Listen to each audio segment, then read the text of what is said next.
கெட்ட நாள் நல்ல நாள் இஸ்லாம் இருக்கா? கிடையாது. ஆனால் இருக்கிறது, ஒரு மனிதனுக்கு கெட்ட நாள் என்றால் எப்போது அவன் ஃபஜ்ர் தொழவில்லையோ அதுதான். அல்லாஹ்வுடைய தூதர் ஸல்லல்லாஹு அலைஹி வஸல்லம் சொன்னார்கள், இரவில் தூங்கும் பொழுது ஷைத்தான் 3 முடிச்சுகளை போடுகிறான். எத்தனை முடிச்சுதா? எத்தனை முடிச்சு? 3 முடிச்சுகளை போடுகிறான்.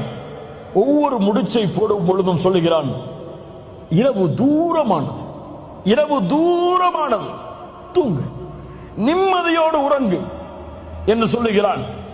அல்லாஹ்வுடைய தூதர் ஸல்லல்லாஹு அலைஹி வஸல்லம் சொன்னார்கள், எப்போது அவன் எழுந்து அல்லாஹ்வை நினைவு கூறுகிறானோ அப்போது ஒரு முடிச்சு அவிழ்கிறது.